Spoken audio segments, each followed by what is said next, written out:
ورحمة الله وبركاته. جرجر تركه هنا وروني بركة ميدياتو بيجلت ترقمتن وردفتوت هي قال في قاري بقى جراتني يوني جاتني سنين جاك سموروني أرواتاتني لي سبسكرايب وتشوف من دقتنا وروني جرجرتن هندم تكيسن ولايك وتشوف من دقتنا ركيسن في يارقتو شير بقى أما سما يعني إننا ويقول أتشون توري isa sammaali fisini marree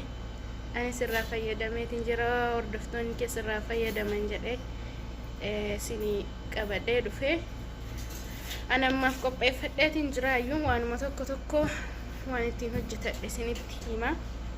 irraa fayyadama hordoftoota kee qaqqaala shagaggaarii akkasuma like share subscribe gochuun dagatina harki keessan fayyaa argatu asitti immoo kuuraa kanaan taphatu jira akkasaniin isiniin jedha hordoftoota kiyya mee amma deemnee viidiyoo isa wajjin laalla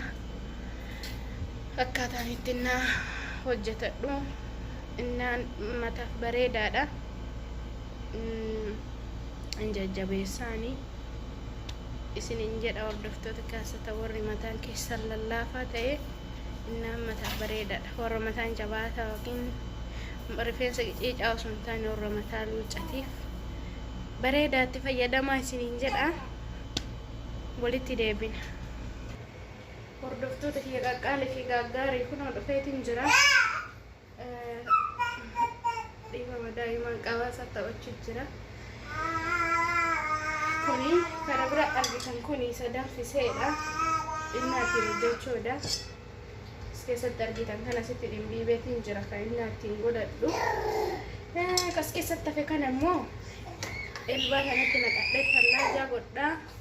galgala mataa kiyyaatti afuufadheetiin rafaa jechuudha mataa kiyyaatti afuufeetiin maasaaj godhee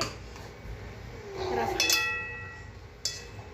kan maaseesa danfise kuni maali yoo jettani dura sooti yaadee isinii mari ture yooma rakkoon qaban mallee isinii mattii himaa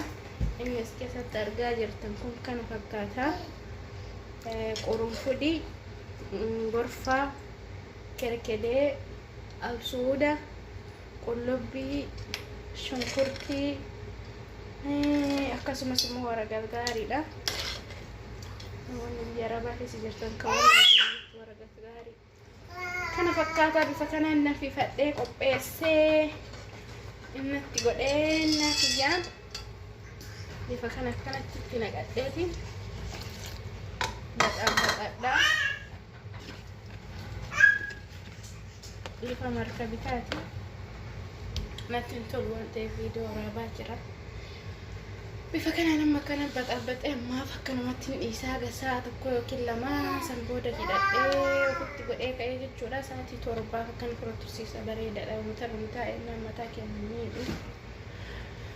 kunniin illee wanti kun yoo itti fayyadamne bareedaadha keessattuu galgalatti godha warroonni shunkurtii fi qullubbiin isinitti afuurii dha'uu keessaan bisaatii gorfaa qurunfudii akkasumas immoo warra gargaarii fi absuuda walitti danfisuudhaan mataa keessanitti galgala afuufadhaa maasaaj godhaa rafaa bareedaadha isiniif dheeressalleedha mataa akkam buqqaanillee jajjabeessadha isiniin jedha obboleeyyan kee qaqqaalii fi gaggaarii fayyadama kana fakkaata akkasumas YouTube kiyyallee share like subscribe gochuun irraa fuutinaan isiniin jedha kiyyaa kiyyaatti fayyadaman yeroo hundaan itti fayyadama wallaahi tokko bareedaadhaan garuu mataan namni hundi akka tokko miti nama bifa garagara qabu xabi'ii adda addaa waan qabuuf nama hundaaf ta'uu dhabuu danda'a jarrabaati ilaalaa isiniin jedha hordoftoota kiyya qaqqaalii fi gaggaarii. Maasalaam.